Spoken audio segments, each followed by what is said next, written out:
kita mendengarkan firman Tuhan. Ya Bapa kami yang ada di surga, kami sungguh mengucap syukur atas kasih Tuhan, atas kebenaran dari Kristus, dan juga pertolongan dari Roh Kudus yang boleh memimpin kami sampai hari ini. Hidup kami adalah karena anugerah Tuhan semata. Kami mau datang kepada Tuhan dengan hati yang hancur, hati yang menyadari bahwa kami ini lemah dan berdosa. Kami sadar kami adalah orang-orang yang sudah melawan Tuhan, dan kami juga memiliki natur yang berdosa. Tetapi kami sangat bersyukur jikalau Tuhan boleh membimbing kami untuk datang kepada Engkau Allah yang Maha Suci. Kami berdoa Tuhan supaya hidup kami ini boleh senantiasa memuliakan Tuhan dan menyenangkan Tuhan. Sore hari ini kami bersyukur atas anugerah Tuhan yang boleh Tuhan berikan kepada kami untuk sama-sama beribadah, untuk sama-sama memuji Tuhan, dan juga sebentar lagi kami akan mendengarkan pembahasan firman Tuhan. Kiranya Roh Kudus boleh membimbing kami, memberikan kami hati seorang murid, supaya kami mau belajar mendengar dengan teliti, dengan sungguh-sungguh apa yang menjadi isi hati Tuhan, dan kami bawa di dalam kehidupan kami untuk kami lakukan dalam kehidupan sehari-hari. Pimpinlah setiap kami Tuhan yang akan mendengarkan firman Tuhan, berbelas kasihanlah kepada setiap kami. Dengarlah doa kami Tuhan, dalam nama Tuhan Yesus, Penebus dan Juru Selamat hidup kami sudah berdoa dan mengucap syukur. Amin. Mari kita buka Alkitab kita dari Amsal 9 ayat 10. Kita akan membacanya 2 kali bersama-sama. Amsal pasal 9 ayat 10. Mari kita baca bersama-sama 2 kali. 1, 2, 3. Permulaan hikmat adalah takut akan Tuhan, dan mengenal yang Maha Kudus adalah pengertian. Sekali lagi, permulaan hikmat adalah takut akan Tuhan, dan mengenal yang Maha Kudus adalah pengertian. Bapak Ibu Saudara sekalian, semua orang itu memiliki teologi, dan juga dalam kehidupannya sehari-hari, semua orang itu berteologi. Tidak ada manusia di dalam dunia ini yang tidak memiliki teologi, maupun juga tidak berteologi dalam kehidupannya sehari-hari. Baik itu orang Kristen, kita memiliki teologi. Baik itu orang non-Kristen, sama juga. Mereka memiliki teologi. Baik anak-anak, dewasa, lansia, itu semua memiliki teologinya masing-masing di dalam hati manusia. Karena apa? Karena kita diciptakan oleh Sang Pencipta, dan hidup kita pasti berkaitan dengan teologi. Nah, apa sih teologi itu? Nah, kata teologi berasal dari bahasa Yunani, yaitu theos dan logos ya. Kita sudah tahu ini. Theos berarti Allah, logos berarti studi atau perkataan atau pelajaran atau pemikiran, seperti itu ya. Dan ketika digabungkan teologi berarti ini sebuah pelajaran atau perkataan atau studi tentang Allah itu sendiri. Maka ayat yang barusan kita baca, Amsal 9 ayat 10, itu bicara tentang teologi kita seharusnya bagaimana. Bagaimana hidup yang berhikmat. Manusia diciptakan memiliki hikmat, dan ada hikmat yang sejati, ada hikmat yang palsu. Nah, hikmat yang sejati berarti apa? Hidup takut akan Tuhan, menghormati Tuhan, menaati firman-Nya, mencari Dia siang dan malam, dan juga mau menyenangkan Tuhan. Dan juga dikatakan bahwa mengenal yang Maha Kudus adalah pengertian. Nah, ini bicara soal pengenalan akan Allah. Bagaimana hidup juga di dalam dunia ini di hadapan Allah yang sudah menciptakan kita. Nah, itu namanya apa? Namanya teologi. Ya, pengenalan akan Allah, pembelajaran usaha kita untuk mengenal Allah yang sejati. Lalu dari pengenalan akan Allah tersebut, kita berperilaku di dalam dunia ini. Jadi secara arti katanya, secara akar katanya, teologi berarti apa? Studi tentang Allah, perkataan tentang Allah, ilmu tentang Allah, dan ilmu ini adalah suatu ilmu yang sebenarnya suatu anugerah Tuhan. Bagaimana manusia yang sudah jatuh dalam dosa, kita boleh diberikan penyataan oleh Tuhan, pewahyuan oleh Tuhan, bagaimana kita mengenal Dia itu siapa. Padahal kita tahu bahwa upah dosa adalah maut, dan perkataan Tuhan sendiri adalah benar bahwa ketika kita sudah jatuh ke dalam dosa, seharusnya kita mati, terpisah dengan Allah dan mendapatkan maut. Tetapi Tuhan tetap memberikan anugerahnya kepada manusia yang sudah jatuh dalam dosa, kita tetap ada pengenalan akan Allah. Meskipun ada pengenalan akan Allah yang salah, tetapi juga ada pengenalan akan Allah yang benar. Nah, disinilah kita pentingnya untuk mempelajari teologi. Ya, sekalipun kita ini sudah berdosa, sudah lemah, sudah terputus dengan Allah, tetapi ketika kita merenungkan tentang teologi, itu justru kita bisa mengenal bahwa Allah itu mau memperkenalkan dirinya kepada kita, sehingga kita bisa memiliki pengenalan akan Allah dan bisa mengenal Allah itu siapa. Teologi bicara soal mengenal Allah, dan itu dapat diperoleh karena Allah yang menyatakan dirinya pada kita. Tanpa Tuhan menyatakan dirinya pada kita nggak bisa mengenal siapakah Tuhan. Karena kita ini manusia ciptaan yang terbatas. Berteologi berarti hidup berdasarkan pengetahuan akan Allah tersebut. Maka kita sangat penting sekali memiliki pengetahuan akan Allah. R.C. Sproul mengatakan ya, everyone's a theologian. Semua orang itu seorang teolog. Kenapa? Karena kita belajar mengenal Allah. Kalau kita mengenal Allah itu tidak ada, maka hidup kita pun seperti tidak ada Allah. Tapi kalau kita mengenal Allah itu ada, Allah itu kudus, hidup akan Allah, hidup yang benar di hadapan Allah adalah takut akan Allah, maka kita pun akan hidup seperti itu.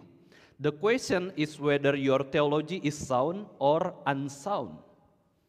Jadi kita nggak membicarakan kamu punya pengenalan akan Allah atau tidak. Kamu pasti punya pengenalan akan Allah. Semua manusia diciptakan untuk Allah dan mengenal Allah dan menyenangkan Allah. Tetapi masalahnya ketika kamu memiliki teologi itu, teologinya benar atau salah.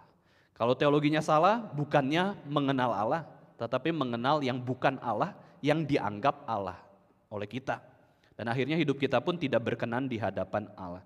Jadi tidak diragukan lagi bahwa semua manusia sebenarnya memiliki teologinya sendiri. Hanya saja seringkali tidak sadar. Kita pikir teologi itu hanya untuk orang-orang yang belajar di sekolah Alkitab, sekolah tinggi teologi. Tetapi sebenarnya kita semua adalah seorang yang memikirkan tentang Allah, seorang teolog kecil.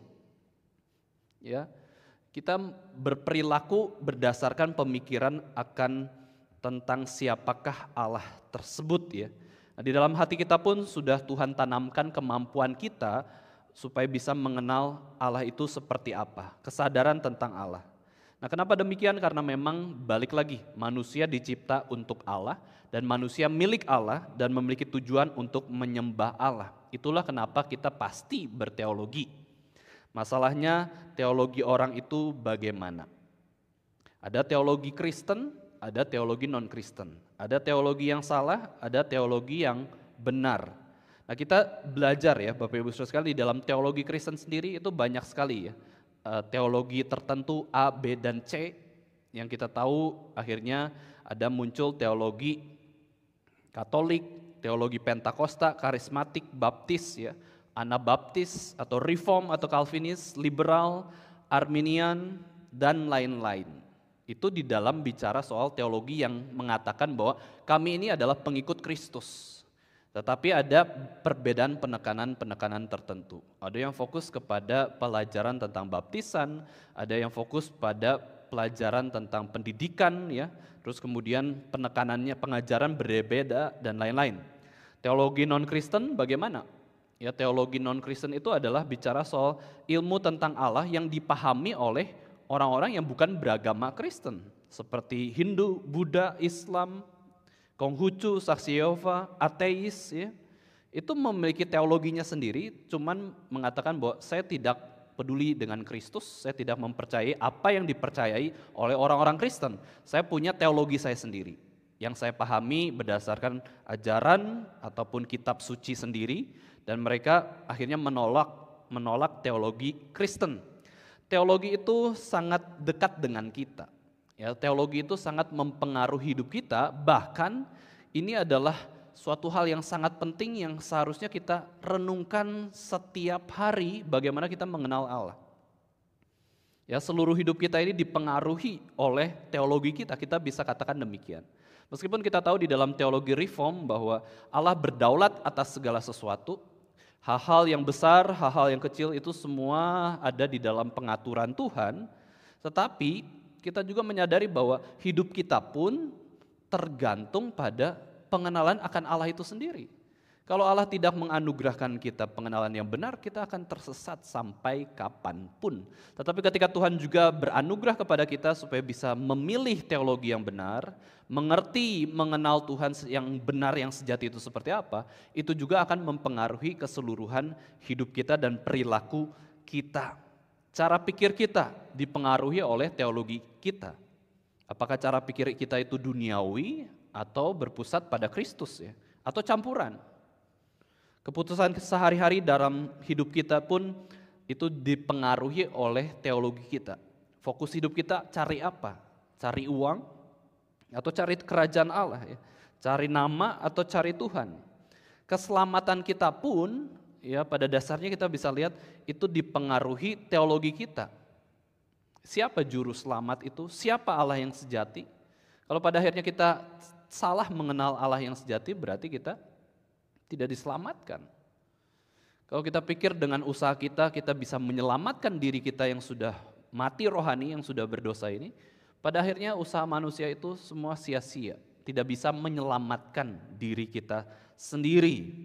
Di manakah kepastian keselamatan? Itu dipengaruhi juga oleh teologi. Pengenalan akan Allah itu seperti apa? Tritunggal, monoteis, politeis, itu termasuk di dalam pelajaran teologi kita. Ya, teologi ini pelajaran dari kita lahir sampai kita mati dan menentukan juga kehidupan kekal kita akan kemana. Tidak ada pelajaran yang akan terus kita pelajari dalam hidup kita yang melebihi teologi. Semuanya ada berhentinya, ada terbatasnya, tetapi teologi ini akan terus kita pahami karena kita sedang mempelajari ya, sedang mau mengenal Allah yang sudah memberikan seluruh pengetahuan dalam hidup kita. Dan kita posisinya bukan di atas Allah dan Allah itu menjadi objek, tetapi kita itu ditolong Tuhan untuk bisa mengenal Tuhan yang sejati dengan cara apa? Allah mewahyukan dirinya kepada kita. Maka kita bisa katakan ya Bapak Ibu Saudara sekalian, teologi ini menjadi salah satu tujuan hidup kita, pencarian hidup kita. Allah yang benar itu yang mana? Teologi yang harus kita pilih itu seperti apa? Teologi adalah pencarian hidup kita. Kita mau kenal Allah yang benar, kita mau menyembah dengan cara yang benar kepada Allah yang sejati itu seperti apa. Dan bahkan mau memiliki teologi yang benar, itu pun butuh teologi juga. Ya, butuh pengenalan akan Allah juga. John Calvin dalam Institutio mengatakan tanpa pengenalan akan Allah tidak mungkin ada pengetahuan yang benar tentang diri kita sendiri.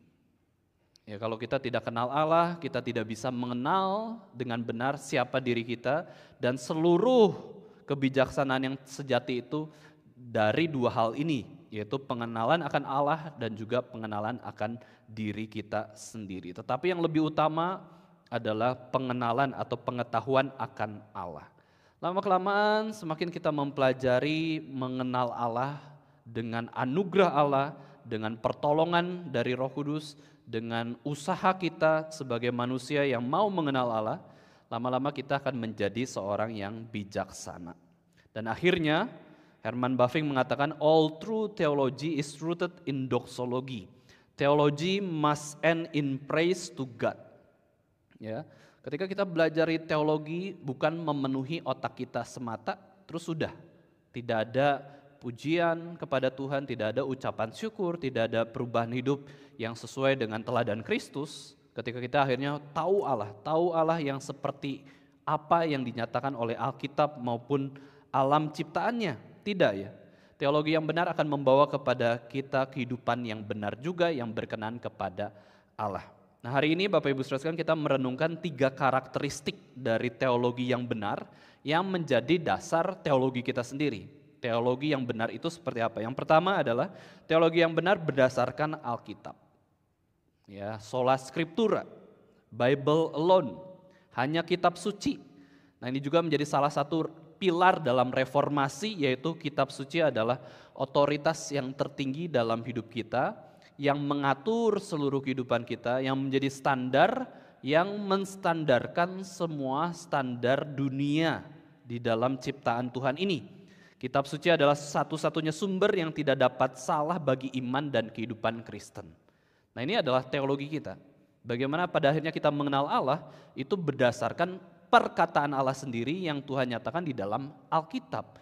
Namanya saja perkataan Allah, tidak mungkin menjelaskan Allah yang lain, Allah yang salah. Karena itu perkataannya sendiri kok. Maka ini adalah dasar teologi yang benar, yaitu perkataan Allah sendiri. Dan kita pegang bahwa Alkitab ini adalah standar tertinggi, kebenaran tertinggi.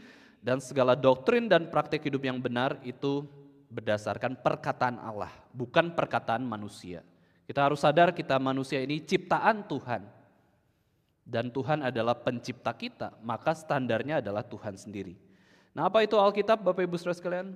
Kita sudah tahu bahwa Alkitab itu suatu penyingkapan atau penyataan Allah dengan perkataannya sendiri yang tertulis, yang sudah Tuhan berikan kepada kita sebagai anugerah yang begitu besar di dalam kehidupan kita sebagai manusia. Kita punya panduan bagaimana menjalankan tujuan hidup kita. Kita punya panduan hidup benar di hadapan Tuhan seperti apa, yaitu ketika Allah mewahyukan dirinya di dalam Alkitab. Nah, ini yang kita kenal sebagai wahyu khusus, divine revelation, pewahyuan secara ilahi. Allah berfirman dan firman itu sudah dituliskan di dalam huruf-huruf dan Alkitab yang kita miliki ini. Kenapa bisa jadi standar dan otoritas tertinggi dalam kehidupan manusia Alkitab ini? Karena memang Allah sendiri yang mewahyukannya. Kita tahu Alkitab itu ditulis ya oleh Allah sendiri, tetapi menggunakan penulis-penulis yang ada hidup di dunia ini. Ya, baik di dalam perjanjian lama maupun perjanjian baru, mereka diarahkan Tuhan untuk menuliskan kebenaran firman Tuhan, tetapi bukan berarti Tuhan mendikte secara langsung orang tersebut, melainkan melalui kehidupan orang tersebut bagaimana dia mengenal Tuhan, dan kemudian dia menuliskan firman Tuhan tersebut, dan Tuhan memimpin lewat pekerjaan Roh Kudus, sehingga firman itu betul-betul dalam bahasa aslinya sendiri, itu tidak mengandung kesalahan. Karena Tuhan yang boleh menolong para penulis Alkitab. Penulis Alkitab berarti ada berapa? Ya, ada Allah sendiri, tetapi juga ada manusia. Ada yang utama yaitu Allah, tetapi manusia dipakai Tuhan. Ada yang primer, ada yang sekunder, dan Allah adalah penulis utama dari seluruh Alkitab. Roh Kudus adalah penulis Alkitab. Alkitab adalah produknya Allah di dalam dunia ini, yang dimana kita bisa lihat keajaiban Alkitab. Tuhan memimpin 1500 tahun dalam rangka penulisan Alkitab, PL dan PB, tetapi tidak ada yang bertentangan satu dengan yang lainnya, dan seluruh firman Tuhan itu fokus kepada Allah yang sejati dan karya Allah di dalam dunia ini, khususnya kepada umatnya. Jadi ini adalah Alkitab yang sangat kita hargai, yang kita miliki. Ini bicara soal tentang Allah sendiri dan pesan dari Allah sendiri. Ini adalah teologi kita. Teologi kita dari mana? Alkitab, betul. Tetapi pada akhirnya semua teologi Kristen itu mengatakan kami semua dari Alkitab. Nah, berarti mana yang benar? Semua orang mengatakan kami teologinya Alkitab. Tetapi muncul teologi-teologi yang lain, jenis-jenis teologi Kristen yang akhirnya mengatakan kami semua juga dari Alkitab. Karismatik juga belajar dari Alkitab, Reform pun dari Alkitab, Pentakosta pun dari Alkitab. Semua yang mengatakan saya Kristen, saya ini semuanya dari Alkitab kok. Nah, kemudian kita diberikan ujian oleh Tuhan sendiri, kita minta hikmat Tuhan. Berarti kalau ada beberapa jenis teologi, berarti ada yang paling mendekati Alkitab. Teologi ini buatan manusia, dalam arti manusia menafsirkan Alkitab yang adalah kebenaran. Nah, kemudian usaha manusia menafsirkan Alkitab, mensistematiskan Alkitab, mengajarkan ajaran-ajaran dari Alkitab tentang Allah itu bagaimana. Nah, akhirnya kita harusnya tahu bahwa ada teologi yang pasti lebih mendekati Alkitab dan jauh sekali dari Alkitab. Dan sebagai orang Kristen yang mau memiliki teologi yang benar, berarti kita harus memilih dan mengakui bahwa teologi ini yang paling mendekati Alkitab. Dengan standar apa? Alkitab itu sendiri. Kita melihat perkataan Allah sendiri yang paling sesuai yang dengan teologi yang ada itu yang mana. Ya, ini adalah suatu hal yang realita di dalam kekristenan, di dalam gereja Tuhan. Ada Alkitab, ada teologi-teologi yang lain. Kita semua orang Kristen pasti pilih Alkitab. Hanya orang Kristen yang bodoh yang tidak mau baca Alkitab, tidak pilih Alkitab.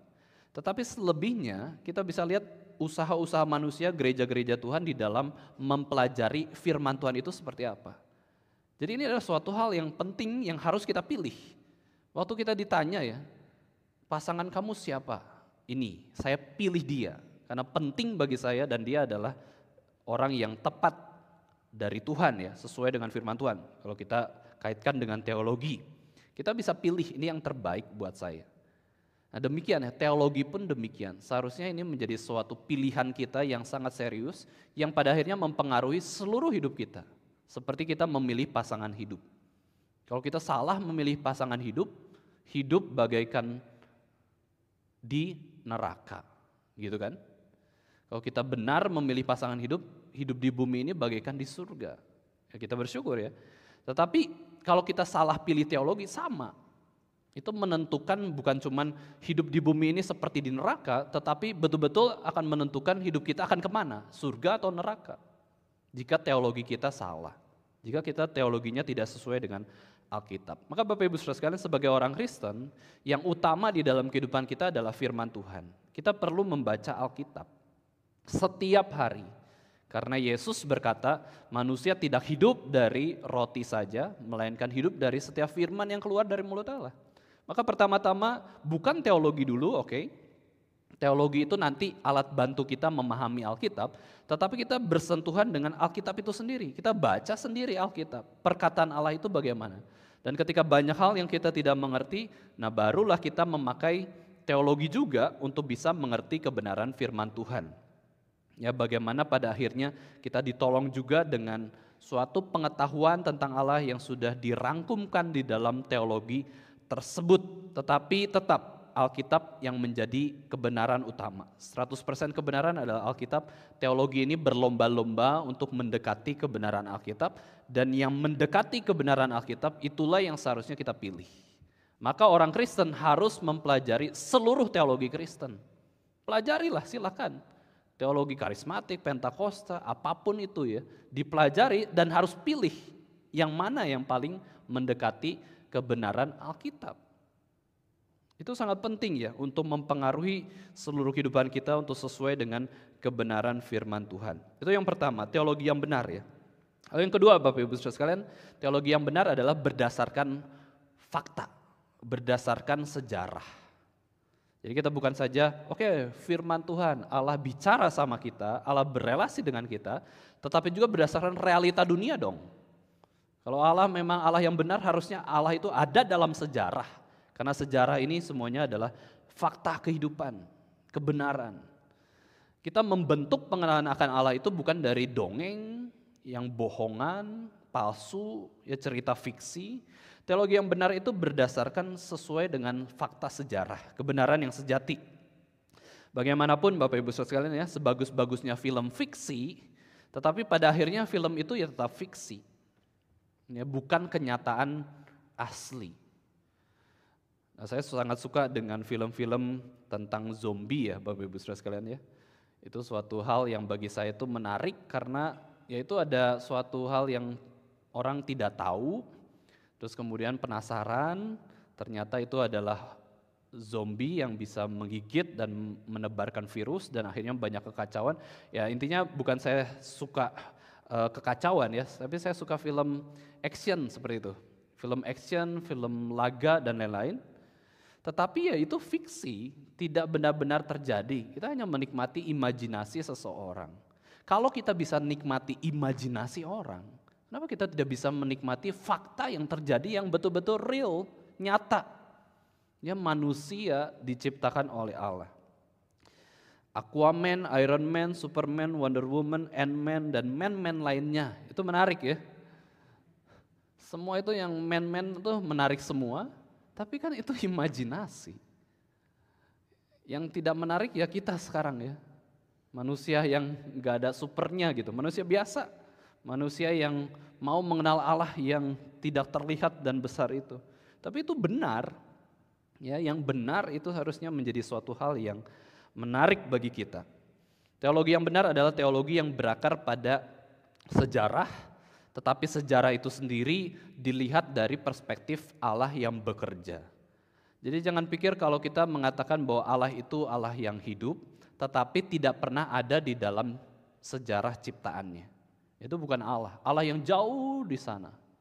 Allah yang transenden, Allah yang tidak bisa kita kenal. Kita hidup di bumi ini, Tuhan itu jauh, Tuhan itu tidak peduli dengan kita, Tuhan itu meninggalkan kita. Itu bukan teologi yang benar.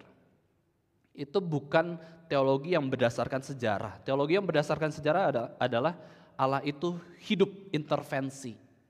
Dia ada bersama-sama dengan kita di dunia ini. Ya, seperti kita intervensi di dalam keluarga kita, di dalam pekerjaan kita aktif melakukan sesuatu, demikian Allah juga adalah Allah yang aktif dan hidup di dalam sejarah, di dalam ruang dan waktu, dan itu semua juga dicatat di dalam kitab suci maupun sejarah dunia, yang dimana orang-orang mencatat sejarah dunia tetapi melepaskannya dari Allah. Tapi kalau kita lihat, itu ada pekerjaan Allah yang nyata di dalam sejarah. Nah, Bapak Ibu saudara sekalian, Alkitab bukanlah buku sejarah yang mengajarkan sejarah dunia ya. Tetapi Alkitab adalah bicara soal sejarah tentang gereja. Maka mempelajari sejarah saja kita bisa melihat Allah bekerja. Ya. Kita bisa melihat bahwa Allah itu ada meskipun di tengah-tengah kesulitan, penderitaan maupun perang, segala dosa, segala kejahatan, di situ tetap Tuhan itu bukannya Tuhan yang diam, Dia hadir. Ya, Dia ada di dalam setiap sejarah, Dia maha hadir. Tetapi juga kalau kita pada akhirnya sebagai orang Kristen suka sejarah itu baik, tetapi lebih baik lagi suka sejarah gereja, maka di situ kita lebih memahami Allah bekerja di dalam umat Tuhan itu seperti apa. Maka sebagai gereja Tuhan kita tidak boleh melepaskan gereja kita itu dari sejarah gereja. Kita tetap mengakui orang-orang Kristen, orang-orang yang mengenal Tuhan itu dari PL, Adam dan Hawa, sampai pada akhirnya perjanjian baru, para rasul, bapak-bapak gereja, kita akui itu kebersamaan orang Kristen dengan seluruh orang yang sudah meninggal duluan, tetapi kita bersekutu di dalam Kristus. Kita nggak boleh memutuskan saya gereja sendiri, berdiri sendiri, lupakan semua sejarah yang dulu, Allah tidak bekerja dalam gereja saya di masa lalu. Allah hanya bekerja di masa sekarang. Itu bukanlah gereja yang sejati, gereja yang benar ya. Gereja yang sejati, gereja yang memiliki teologi yang benar adalah kita belajar sejarah gereja. Ada namanya reformasi Protestan, ada zaman Katolik, ada zaman para rasul, bapak-bapak gereja, ada zaman Yesus, ada para nabi, ada zaman ketika sebelum ada nabi, ada Nuh, ada Adam dan lain-lain. Kita semua pelajari karena di mana ada umat Tuhan, di situ Allah menyatakan dirinya dengan lebih jelas kepada umatnya. Kita perlu membaca buku-buku yang teologi, yang sifatnya sejarah, dan itu adalah suatu hal yang asli ya, bukan palsu. Maka sebagai orang Kristen kita bukan berarti memiliki iman yang bertentangan dengan rasio. Justru iman Kristen yang sejati itu berdampingan dengan rasio. Semakin kita beriman, semakin rasio kita, akal budi kita itu dicerahkan oleh Tuhan dan bisa memahami segala sesuatu dengan logikanya Tuhan. Ya, kita pernah juga ya memikirkan tentang sejarah gereja dan pada akhirnya kita bisa lihat tokoh-tokoh gereja ataupun gereja-gereja tertentu yang senantiasa dipimpin Tuhan, dipelihara Tuhan meskipun tidak mudah, banyak penderitaan. Nah, Bapak Ibu saudara sekalian, saya pernah ditanya ya, pendeta mana yang mempengaruhi kehidupan rohani atau teologi kamu? Coba sekarang ya, Bapak Ibu saudara sekalian menerima pertanyaan itu. Adakah seseorang pendeta, hamba Tuhan yang sangat mempengaruhi kehidupan kamu, teologi kamu, rohani kamu? Maka kita sebutkan ya, harusnya oke lah, bukan rasul-rasul ya atau nabi-nabi, tapi betul-betul pendeta. Ada. Ya, di zaman mana? Di zaman sekarang. Mungkin zaman dulu pada akhirnya kita bisa lihat ada suatu orang yang kita kagumi, seorang hamba Tuhan yang baik, yang akhirnya mempengaruhi kehidupan kita, rohani kita. Atau mungkin juga kita percaya kepada Kristus ketika dilayani oleh seorang pendeta yang bahkan kita tidak kenal. Tapi kemudian ketika kita bertumbuh semakin mengenal iman Kristen, kita itu sangat dipengaruhi oleh orang-orang yang hidup di zaman kita. Maka kemudian ya setidaknya saya sebut ya, teringatnya oke, pendeta Stephen Tong gitu kan. Atau sebenarnya John Calvin, ya nggak masalah kan, kita Martin Luther. Atau kalau mau di dalam Alkitab bisa rasul-rasul dan nabi-nabi banyak sekali. Atau kita bisa katakan langsung, ya Yesus Kristus lah. Yesus Kristus adalah Allah yang menjadi manusia, dia adalah manusia yang tidak berdosa, pasti mempengaruhi kehidupan kita semua. Nah di situ ketika melihat ya, bahwa kita itu dipengaruhi oleh orang lain, kita bisa menghargai orang lain, itu berarti kita menyatakan bahwa Tuhan juga bekerja dalam sejarah, Tuhan memakai orang-orang Kristen di zaman sekarang pun untuk setia melakukan firman Tuhan dan memberitakan Injil. Kita bisa sebutkan tokoh-tokoh gereja.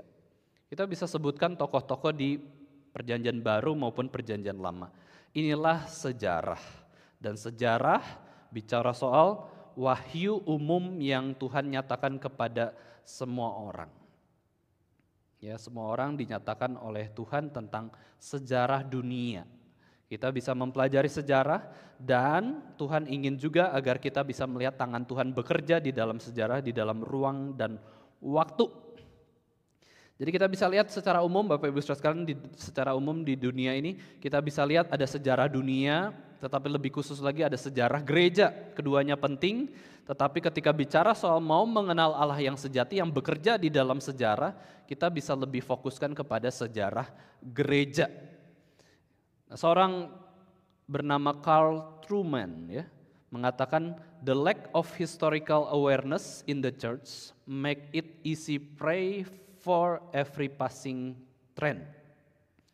Ya, kalau kita tidak peka terhadap sejarah gereja, membuat kita sendiri itu menjadi mangsa yang lemah, mangsa yang mudah untuk pada akhirnya menghadapi tren-tren duniawi.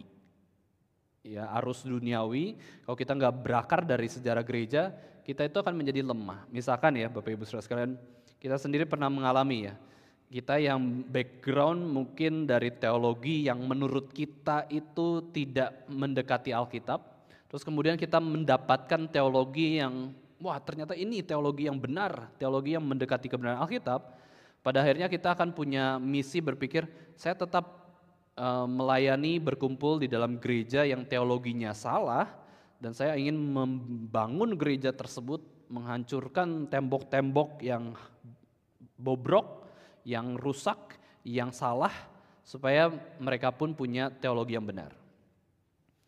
Padahal ya kita tahu sejarah gereja sudah mencontohkan kisah-kisah seperti itu. Martin Luther itu waktu di dalam gereja Katolik, masa kegelapan dari gereja Katolik yang seringkali sudah melenceng dari kebenaran Alkitab di zaman itu, dia sendiri bukannya mau mendirikan gereja sendiri, tetapi justru mau mereformasi gereja supaya kembali kepada firman Tuhan. Dan akhirnya apakah bisa di zaman itu ya? Tidak bisa kan? Akhirnya malah dia sendiri dikejar-kejar, mau dibunuh, dan akhirnya dia membentuk kelompok sendiri, ya orang-orang yang berdasarkan Alkitab, kebenaran Alkitab, yang mau belajar Alkitab sampai akhirnya muncul reformasi. Nah kalau pada akhirnya kita belajar sejarah Alkitab, sejarah gereja ya gitu ya, kita sebenarnya bisa menghindari usaha-usaha yang sebenarnya sia-sia. Bukan berarti kita tidak memiliki semangat reformasi ya, membangun suatu hal yang sudah hancur, rusak itu kembali kepada yang lebih baik. Bukan itu, tapi kita bisa lebih berhikmat untuk bisa mengambil keputusan berdasarkan apa? Sejarah gereja sudah memberikan contoh-contoh tersebut ya. Kita juga akan lebih menghargai Bapak Ibu Saudara sekalian ketika pada akhirnya kita bisa melihat sejarah gereja itu berdiri itu bagaimana. Sejarah gereja GRI Yogyakarta ya didirikan oleh siapa saja. Ada orang-orang yang melayani siapa saja. Siapa hamba Tuhannya, pengurusnya siapa, perintisnya siapa. Orang-orang yang bekerja keras melayani itu dipakai Tuhan untuk bisa pada akhirnya membangun gereja Tuhan. Saya sempat ngobrol dengan seorang di Solo ya, dia saling sharing kemudian Dia cerita bahwa ada satu gereja tertentu itu sudah usianya 70 tahun. Tapi 70 tahun fokusnya itu sayang sekali tidak kepada teologi ya, tidak mengajarkan kebenaran firman Tuhan, tapi akhirnya malah fokusnya berubah kepada pendidikan. Bukan berarti pendidikan tidak penting, baik juga. Cuma dari sana kita bisa mengevaluasi ya. Kalau pada akhirnya gereja jadi pendidikan fokusnya, bukan teologi yang utamanya, akhirnya gereja ini hanya menjadi pendukung sekolah saja. Ya, gereja yang mendirikan sekolah, gereja yang support sekolah, pendidikan. Gereja sendiri tidak akhirnya berkembang untuk mengabarkan Injil, bahkan mendirikan gereja-gereja yang lain. Nah, akhirnya selama 70 tahun itu cukup waktu yang cukup lama, itu bagaimana ya kita bisa memikirkan bagaimana tanggung jawab kita sebagai umat Tuhan dalam mengembangkan kerajaan Tuhan. Ya, kita ingin sebagai gereja kan semakin umurnya itu semakin tua, semakin banyak, seharusnya bisa lebih berkembang, lebih banyak lagi untuk menjangkau lebih banyak orang lagi. Nah, itu pelajaran tentang sejarah ya Bapak Ibu Saudara sekalian, itu menjadi dasar teologi kita juga. Teologi yang benar berdasarkan Alkitab, berdasarkan sejarah, fakta dunia, dan yang ketiga, teologi yang benar juga adalah berdasarkan alam ciptaan Tuhan. Ini suatu hal yang indah ya. Wahyu umum juga. Kita di dalam gereja reform sudah diajarkan, ada wahyu khusus, ada wahyu umum. Wahyu khusus hanya orang khusus yang mendapatkannya, yaitu Alkitab dan Tuhan Yesus Kristus. Wahyu umum semua orang mendapatkannya, yaitu sejarah dunia maupun juga alam ciptaan Tuhan. Itu bukan berarti Allah itu tersembunyi. Allah itu tidak mau kita kenal. Allah itu main petak umpet, teka-teki silang gitu ya. Enggak, Allah itu mau dikenal, ada wahyu umum semua dinyatakan supaya bisa mengenal sifat-sifat Allah yang secara umum. Tetapi juga ada wahyu khusus di mana pada akhirnya Tuhan memilih orang-orang yang tertentu untuk diberikan kasih karunia, dipilih, dipanggil, diselamatkan, dibenarkan, dan dikuduskan oleh Tuhan sendiri. Nah, Mazmur 19 ayat 2 dikatakan, langit menceritakan kemuliaan Allah dan cakrawala memberitakan pekerjaan tangannya. Setidaknya orang yang menerima wahyu umum, yang tidak menerima wahyu khusus, maka bisa tahu Allah itu ada dan juga sifat-sifat Allah yang umum dari ciptaan itu seperti apa. Minimal itu. Dan akhirnya itu mempengaruhi kehidupannya. Oh, Allah ada. Ya, kita harus hati-hati, jangan berbuat dosa, dan akhirnya juga kita jangan sampai mengenal Allah yang salah gitu ya. Nah, ini adalah alam ciptaan Tuhan, di situ berarti ada jejak tangan Sang Pencipta dalam seluruh ciptaan. Dan Tuhan itu bisa kita lihat lebih jelas lagi ketika kita juga pada akhirnya mengenal masterpiece of creation, yaitu apa? Manusia, yang adalah gambar dan rupa Allah. Nah, ini yang disebut sebagai teologi natural. Yaitu apa? Teologi natural, yaitu kita berusaha mengenal Allah melalui akal dan juga pengamatan terhadap alam ciptaan tanpa menggunakan wahyu khusus seperti Alkitab. Yaitu teologi natural ya. Kita lihat alam, kita lihat pakai akal budi, hati nurani kita untuk bisa mengenal Allah.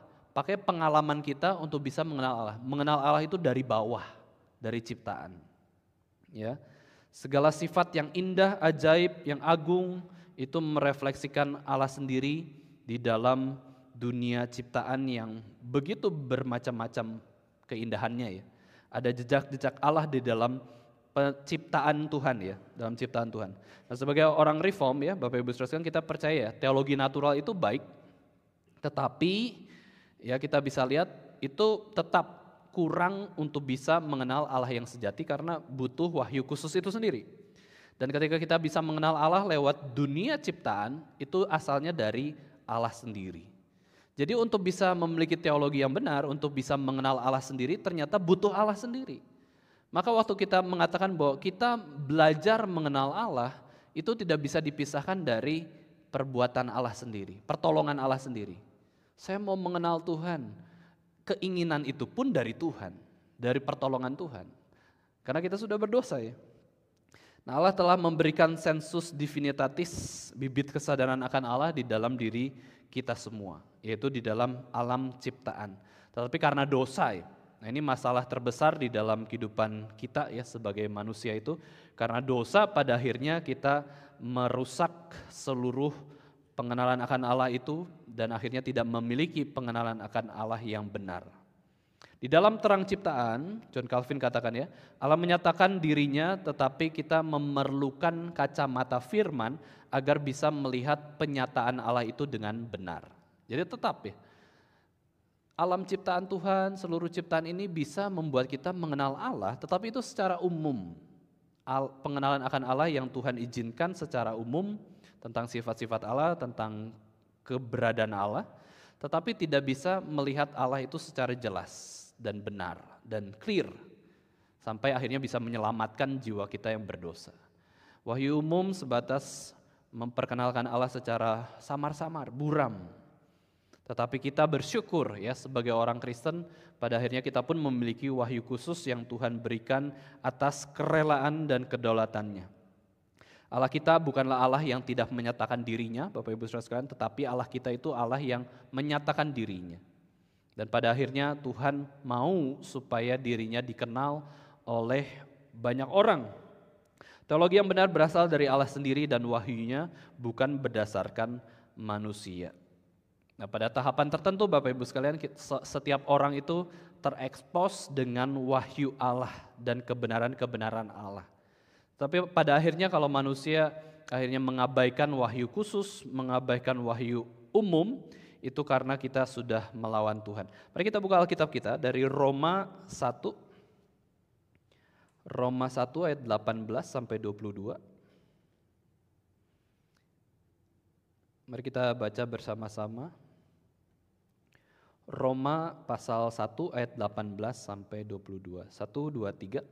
Sebab murka Allah nyata dari sorga atas segala kefasikan dan kelaliman manusia yang menindas kebenaran dengan kelaliman. Karena apa yang dapat mereka ketahui tentang Allah nyata bagi mereka, sebab Allah telah menyatakannya kepada mereka. Sebab apa yang tidak nampak daripadanya, yaitu kekuatannya yang kekal dan keilahiannya, dapat nampak kepada pikiran dari karyanya sejak dunia diciptakan, sehingga mereka tidak dapat berdalih.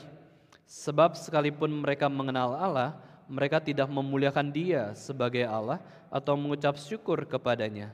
Sebaliknya pikiran mereka menjadi sia-sia dan hati mereka yang bodoh menjadi gelap. Mereka berbuat seolah-olah mereka penuh hikmat, tetapi mereka telah menjadi bodoh. Jadi ada takaran yang Tuhan berikan kepada semua orang yang sudah Tuhan wahyukan. Yang wahyu umum akan dihakimi berdasarkan wahyu umum saja. Wahyu khusus akan dihakimi berdasarkan wahyu khusus maupun wahyu umum. Yang mendapatkan wahyu umum sebenarnya mereka bisa memuliakan Allah juga dalam tahapan mereka diberikan anugerah yang cukup untuk bisa berespon terhadap wahyu umum. Tapi wahyu khusus, penghakiman itu lebih berat bagi kita sebagai orang Kristen karena kita sudah mendapatkan dua wahyu. Tetapi orang-orang yang tidak mengenal Allah, yang menolak wahyu khusus, mereka menerima wahyu umum saja. Mereka pun tidak bisa dengan usaha mereka sendiri bahkan menerima wahyu khusus. Tetapi uniknya tugas kita sebagai orang Kristen adalah memberitakan wahyu khusus ya, memberitakan Alkitab maupun Yesus Kristus kepada semua orang meskipun semua orang belum tentu menerimanya. Ada orang-orang yang menolak wahyu khusus juga, tetapi ada orang-orang yang menerimanya juga. Maka inilah realita dunia. Ya, kita tidak bisa mengatakan bahwa Allah itu tidak adil, karena kok Tuhan pilih-pilih sih? Yang satu sebagian orang dapat wahyu khusus, yang satu sebagian orang semuanya dapat wahyu umum. Kasihan dong nggak yang tidak dapat wahyu khusus? Itu berarti dia tidak mendapatkan keselamatan dari Yesus Kristus. Yesus Kristus itu tidak mati untuk dia dong. Kenapa? Karena dia menolak. Ya, karena dia menolak wahyu khusus Allah, karena dia sudah berdosa, sudah melawan Tuhan, sama seperti kita. Maka itulah belas kasihan Tuhan, itu anugerah Tuhan. Kok saya sih yang Tuhan pilih untuk bisa menerima Yesus, bukan yang lain? Ya, untuk jawaban yang dinyatakan Alkitab, itu hanya menunjukkan kerelaan dan kedaulatan Tuhan saja. Sampai pada akhirnya kita yang dipilih, bukan orang lain. Kita yang diselamatkan bukan orang yang lainnya. Namanya wahyu khusus saja berarti ada kasih yang eksklusif, kasih yang khusus. Bagaimana Tuhan menyatakan, aku adalah Allah, kamu umatku. Yang lain apa? Yang lain bukan umatku. Kamu umatku. Dan kamu akan menerima aku di dalam anugerah yang sudah Tuhan berikan kepada kita sebagai umat pilihan. Maka ini adalah perenungan yang sangat besar ya, bicara soal teologi ya, dari unsur teologi yang benar berdasarkan Alkitab, berdasarkan sejarah, berdasarkan alam. Di sini Tuhan menyatakan diri kok. Tuhan ingin dikenal. Tuhan mau supaya orang-orang yang sudah Tuhan ciptakan itu bisa mengenal Dia dengan segala batasan yang Tuhan berikan di dalam wahyu umum maupun wahyu khusus. Manusia berdosa itu menekan wahyu umum, menolak wahyu khusus. Menindas kebenaran, menolak segala penyataan tentang Allah. Segala pengenalan akan Allah kita nggak suka. Karena kita berdosa, kita jahat, kita sudah melawan Allah. Tetapi Allah kita bukanlah Allah yang jahat. Bukanlah Allah yang kejam, yang mengatakan bahwa oke, kamu sudah berdosa, kamu tidak mau kenal aku, ya sudah, aku tidak akan memilih satupun orang di dunia ini yang sudah aku ciptakan untuk aku selamatkan. Tuhan tidak seperti itu. Tuhan akhirnya mau memelihara kehidupan terus menyelamatkan sebagian orang untuk pada akhirnya mempercayai Kristus sebagai Tuhan dan Juru Selamat. Sehingga pada akhirnya nanti, suatu hari nanti ketika bumi ini berakhir, Yesus Kristus datang kedua kalinya, kita bisa mengetahui bahwa Allah itu betul-betul Allah yang maha kasih dan sekaligus Allah yang maha adil. Allah yang penuh anugerah tetapi juga Allah yang penuh penghukuman terhadap dosa. Itulah kenapa ada surga, kenapa ada neraka. Supaya sifat Allah itu bisa kita kenal sebagai manusia ciptaan. Dan tidak ada yang bisa menghalangi Tuhan bagaimana Dia menyatakan dirinya kepada manusia. Aku adalah Allah yang kasih, aku juga adalah Allah yang kudus, Allah yang adil. Kamu tidak akan bisa mengerti aku sepenuhnya. Kamu adalah manusia yang terbatas. Kamu tidak bisa mengerti sepenuhnya, tetapi aku memberikan kapasitas wahyuku untuk kamu pelajari. Maka pelajarilah. Kita sebagai umat Tuhan, sebagai manusia itu hanya bisa taat tunduk kepada Allah. Tuhan nyatakan kebenaran ini, kita mau belajar terima dulu. Kita mau lakukan kebenaran Tuhan, kita mau pelajari, dan pada akhirnya kita mau ikut pimpinan Tuhan. Ini yang membuat Allah juga, Allah itu bisa kita kenal sejauh Dia menyatakan dirinya kepada kita. Untuk melebihi wahyu Tuhan kita nggak bisa kenal Dia. Karena Allah itu tidak terbatas kok. Kita manusia itu sangat terbatas. Dengan mempelajari kebenaran pada akhirnya itu membuat kita semakin rendah hati. Kok bisa ya? Kok bisa saya mengerti kebenaran ini, tapi ada kebenaran lain juga yang belum saya mengerti. Dan itu akan menjadi pembelajaran kita seumur hidup kita. Di dalam kita berjalan mengenal Allah. Dosa adalah masalah yang besar. Dosa yang membuat kita mengatakan teologi yang salah itu teologi yang benar. Teologi yang benar itu teologi yang salah. Karena apa? Karena dosa. Karena kuasa dosa yang begitu mengerikan yang ada di dalam diri kita sebagai manusia yang sudah jatuh ke dalam dosa. Kita bisa menolak kebaikan Tuhan, kita bisa tidak peduli sama Tuhan, kita tidak peduli pada firman Tuhan, Alkitab, sejarah maupun alam. Kita menjadi manusia yang fokus hanya kepada diri dan berhala dan akhirnya memuaskan hawa nafsu kita. Itu adalah dosa. Maka inilah masalah yang pada akhirnya kita hadapi untuk bisa memiliki teologi yang benar dan juga bisa berteologi yang benar di dalam keseharian kita. Ini masalah dosa. Ya, masalah yang menjadi musuh rohani kita, kuasa yang membawa kita jauh dari teologi yang benar. Ya, kita perlu meminta anugerah Allah. Tuhan, berikan aku pengenalan akan Allah yang benar. Dengan usahaku sendiri aku gak mampu, karena banyak salah berpikir. Kita bisa salah hitung, salah sebut nama orang, kita bisa salah jalan, kita ini banyak salahnya, bisa salah. Tetapi hanya Tuhan saja yang tidak pernah salah. Maka minta anugerah Tuhan supaya Tuhan memimpin hati kita untuk memiliki pengenalan akan Allah yang sejati. Di antara seluruh teologi buatan manusia, kita belajar pilih satu teologi yang mendekati kebenaran Alkitab yang sampai kita bisa sebut ini teologi yang benar. Ya, kita perlu mencari dan juga memutuskan kehidupan kita untuk belajar di dalam teologi tersebut. Teologi adalah usaha manusia yang berdosa yang tentu ada kelemahan. Tetapi ini semua adalah menolong kita supaya kita tidak salah arah. Maka Bapak Ibu sekalian, saya sebagai pendeta, sebagai seorang yang belajar teologi nggak lama sih ya. Saya S1-nya manajemen, terus kemudian S2 itu ambil teologi, ya kurang lebih 4 tahun, terus melayani sebagai hamba Tuhan, sebagai vikaris, ya baru 8 tahun, terus menjadi pendeta baru berapa bulan gitu ya. Tapi saya juga terus mau belajar teologi. Sampai akhirnya ya ketika saya dulu pernah bergumul ya kalau ada kesempatan dapat bisa sekolah lagi S3, saya mau sekolah lagi. Terus kemudian waktu itu pergumulannya adalah pelayanan maupun juga kepernikahan ya. Sampai akhirnya udah lupa lagi. Ya udahlah nggak usah belajar S3 juga nggak masalah. Sampai Tuhan pada akhirnya memberikan anugerah ya. Rektornya STTRI akhirnya kontak ya, katanya kamu dulu mau bergumul untuk S3. Terus ditawarin lah. Terus saya nolak, udahlah nanti aja ya, mungkin tahun depan atau gimana ya. Terus didesak, udahlah kamu ikut ambil S3 sekarang semester ini. Terus dihibur lah ya, dikasih penghiburan. Udah untuk biaya, memang biaya mahal ya. S3 itu bisa seluruh semester 80 juta. Terus kemudian dia katakan sudah nanti dapat beasiswa deh gitu ya. Dapat beasiswa, terus saya pikir-pikir ya nggak ngeluarin uang ya, terus bisa online, ya kenapa tidak, akhirnya coba meskipun itu pun penuh dengan pergumulan. Sudah 8 tahun tidak jadi mahasiswa, ya kan, udah pelayanan aja di gereja, sudah jenjang yang sudah lewat, terus kemudian jadi mahasiswa lagi, ya belajar lagi, terus dari awal lagi. Tapi itu semua adalah hal yang indah ya, ketika kita bisa belajar teologi. Teologi yang benar itu seperti apa. Dan Tuhan sudah memimpin juga ya di tengah-tengah semuanya, ya bisa lewat 2 semester ini. Berarti 1 tahun saya sudah studi S3 online, beasiswa pula ya.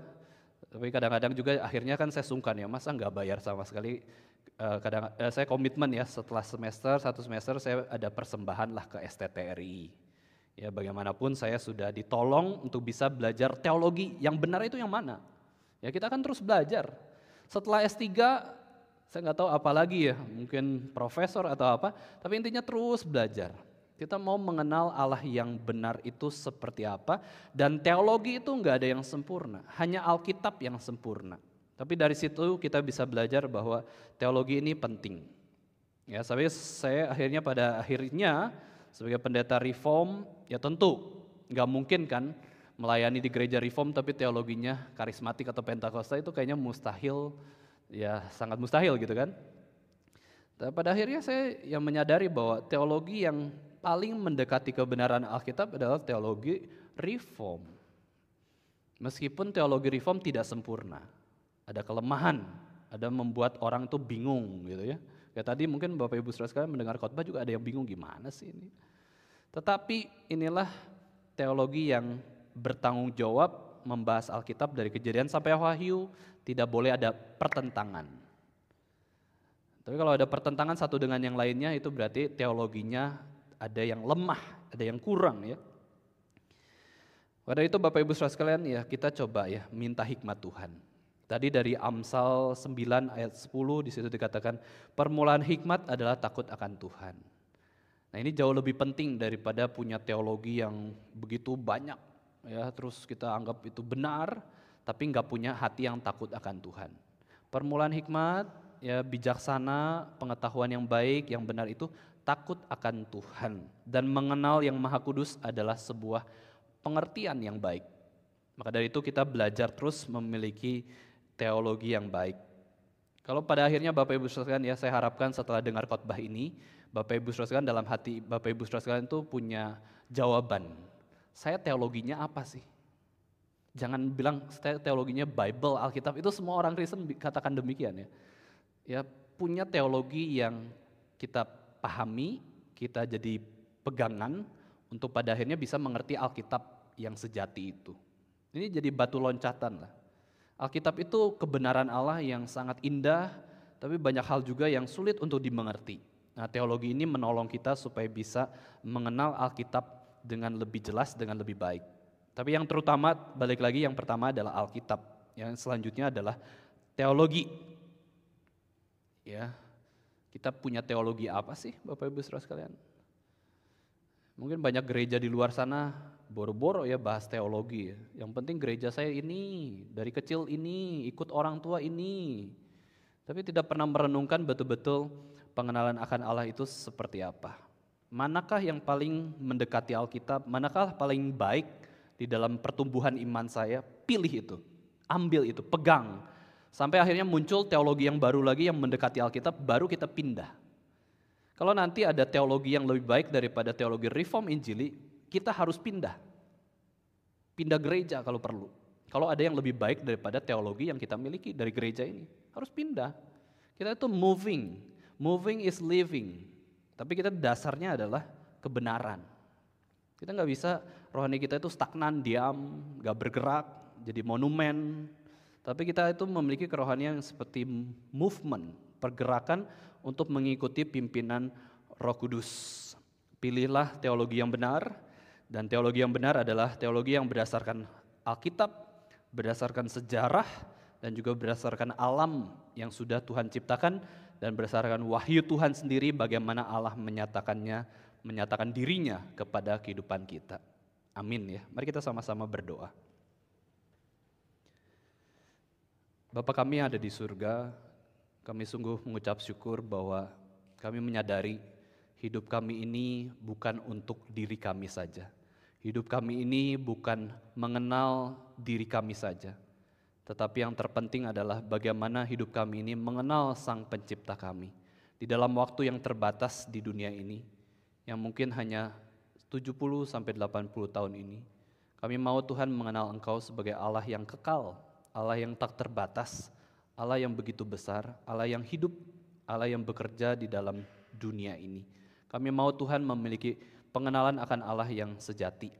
Kami mau memiliki teologi yang benar, dan pada akhirnya apa yang kami kenal tentang Tuhan itu mempengaruhi keseluruhan kehidupan kami. Kami mohon anugerah Tuhan supaya Tuhan berbelas kasihan kepada kami semua, supaya sebagai orang Kristen kami menjadi orang Kristen yang bertumbuh semakin dekat dengan Tuhan, semakin serupa dengan Tuhan Yesus Kristus yang terlebih dahulu mengasihi dan melayani kami. Ampunilah Tuhan segala dosa-dosa kelemahan kami, ampuni kebebalan hati kami yang seringkali kami tidak takut akan Tuhan, yang seringkali kami merasa cukup saja hidup seperti ini tanpa ada pertumbuhan menjadi murid Kristus. Pimpinlah hidup kami ya Tuhan, kami menyerahkan semuanya ke dalam tangan Tuhan. Dalam nama Tuhan Yesus Kristus, Tuhan dan Juru Selamat kami yang hidup, kami sudah berdoa dan mengucap syukur. Amin. Mari kita bangkit berdiri.